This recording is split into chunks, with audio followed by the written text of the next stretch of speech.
आज का जो आपका टॉपिक है वो है बोहर्स थ्योरी। बोहर ने कुछ सिद्धांत बताए थे इलेक्ट्रॉन्स के गति के बारे में, कैसे वो मूव करता है, और उसके लिए एक फार्मूला निकाला था। उसी के बारे में हम आज पढ़ने जा रहे हैं। देखिए क्या होता है। This theory is based on max Planck theory. ये थ्योरी आधारित है मैक्स प्लांक के थ्योरी पे। And this theory is related with structure of atom.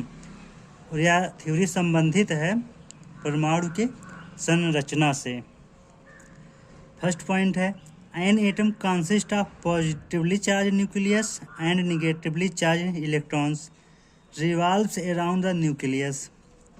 जो परमाणु होता है वो बना होता है न्यूक्लियस से, जो पॉजिटिव चार्ज रखते हैं, और इलेक्ट्रॉन से जो निगेटिव चार्ज रखते हैं, और क्या करते हैं, घूमते हैं अराउंड द न्यूक्लियस के चारों ओर in certain circular path.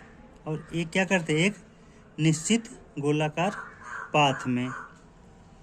These pathways are known as orbits और सेल्स। और उसी पाथ को हम क्या कहते हैं, ऑर्बिट्स कहते हैं या सेल्स कहते हैं, जिसमें इलेक्ट्रॉन क्या करते हैं, घूमते रहते हैं। Represented by KLM with different energy. उसको हम प्रदर्शित करते हैं उस पाथ को KLM से, और इनकी एनर्जी क्या होती है, अलग अलग होती है। Second, the permitted orbitals are those which have angular momentum. और परमिटेड मतलब जो ऑर्बिट्स होगा वो क्या होगा, कुछ एंगुलर मोमेंटम रखेगा। तो L बराबर MVR हो सकता है, एंगुलर मोमेंटम बराबर NH/2π। इसकी वैल्यू ये होती है। तो N बराबर अगर 1 2 3 4 है तो 1 के लिए K, 2 के लिए L, 3 के लिए M, N के लिए 4। When electrons move in certain part. अगर इलेक्ट्रॉन एक निश्चित कक्षा में गति करता है तो ना तो एनर्जी लॉस होती है, ना एनर्जी गेन करता है। अगर जितनी ज़्यादा न्यूक्लियस से सेल की दूरी होगी उतनी ही ज़्यादा उस सेल की एनर्जी भी होगी। Next, when certain amount of energy is given to electrons. अगर एक निश्चित एनर्जी दी जाए किसी इलेक्ट्रॉन्स को, it jumps to higher energy level. तो ये कहाँ चला जाता है, हायर एनर्जी लेवल में चला जाता है एज एक्साइटेड स्टेट। उसी को हम क्या कहते हैं, एक्साइटेड स्टेट कहते हैं। When the electrons is de-excited then certain amount of energy is released. और जब वो एक्साइटेड से ग्राउंड में आता है तो कुछ ऊर्जा मुक्त होती है। The energy is either absorbed or emitted in the form of UV। जो ऊर्जा होगी या तो एब्जॉर्ब की जाए या तो निकाली जाएगी, किस रूप में, पैकेट ऑफ फोटॉन या hν के रूप में। ये वाला लाइन देखिए, the energy either absorbed or emitted in the form of UV। ये आपका हो गया। आगे देखिए, थ्योरी तो हो गया, अब हम लोग देखेंगे आगे। आगे देखिए, quantum mechanical treatment of Bohr's theory. Bohr theory को हम क्या करते हैं, कुछ क्वांटम मैकेनिक्स के द्वारा कुछ फार्मूला निकालेंगे, वही हम लोग आज देखते हैं। Considered an electrons of mass M and charge E evolving around a nucleus of charge ZE with A velocity V and R is the radius of orbit in which electrons is revolving. ये कहने का मतलब है, अब यहाँ पे आप देखिए जो बना हुआ है, ये न्यूक्लियस है, ये इसकी ऑर्बिट है, जहाँ पे इलेक्ट्रॉन क्या कर रहा है, घूम रहा है, उसको हम R मान लिए। न्यूक्लियस पे जो चार्ज है प्लस ZE मान लिए। इलेक्ट्रॉन पे जो चार्ज है -E हो गया। इलेक्ट्रॉन जिस वेलोसिटी से घूम रहा है उसको V मान लिया गया। ठीक है, इलेक्ट्रॉन पे जो द्रव्यमान है उसको M हम कह सकते हैं। और ये बीच में न्यूक्लियस है, इलेक्ट्रॉन से इस पर घूम रहा है, इसके द्रव्यमान को M माने। इलेक्ट्रॉन पे चार्ज -E, वेलोसिटी से घूम रहा है, उसे V माना। इसके बीच की दूरी R माना। ये चीज़ हो गया। ये फिगर किसका है, movement of electrons around the nucleus. यही हमने आपको बताया क्या क्या है। आगे देखते हैं।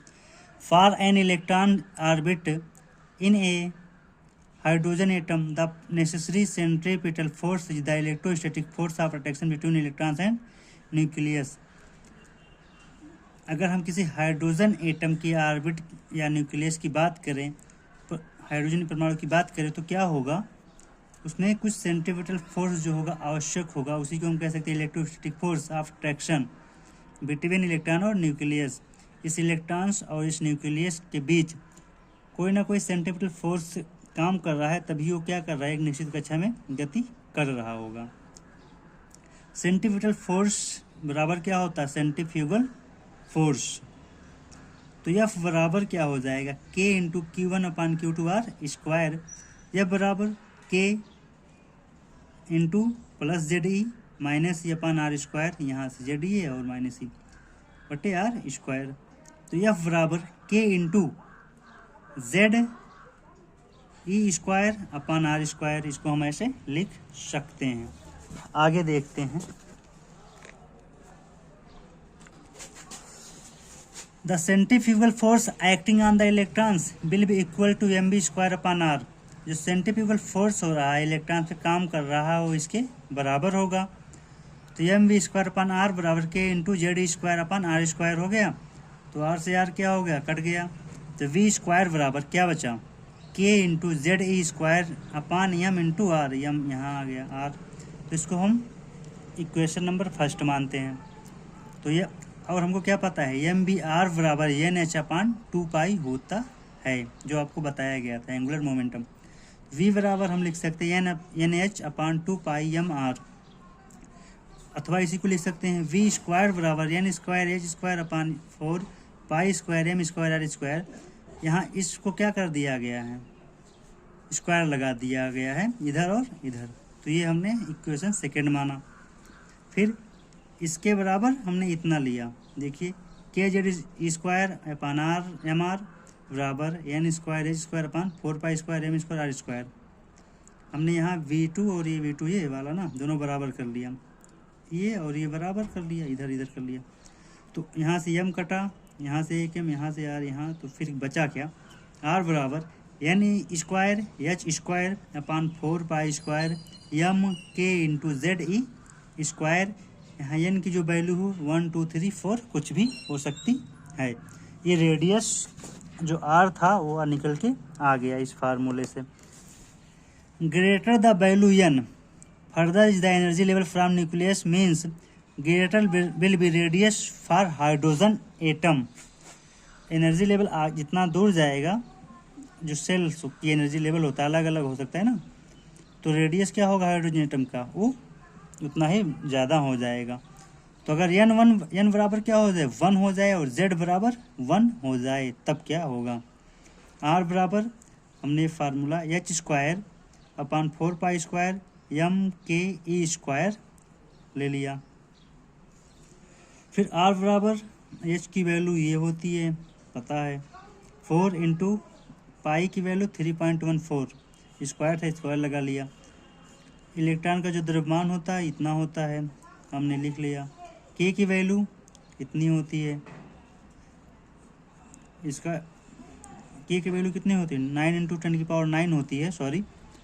इलेक्ट्रॉन की जो वैल्यू होती है ना, ये 1.6 इंटू 10⁻⁻19 जो इस पर चार्ज होता है, स्क्वायर होगा. K की वैल्यू हमने ये लिख ली. तो R बराबर इसको हल करने के बाद आया 5.29 इंटू 10⁻11 यम आया. तो फिर हम इसको लिख सकते हैं 0.529 एंगस्ट्रॉम. इसी को R जो आई वैल्यू क्या हो गई, 5.29 एंगस्ट्रॉम. ये है बोहर रेडियस से निकल के आ गई फॉर हाइड्रोजन एटम. जब n बराबर 1 था और z बराबर 1 था, तो radius for nth orbit will be n बराबर 0.529 into n square upon z angstrom.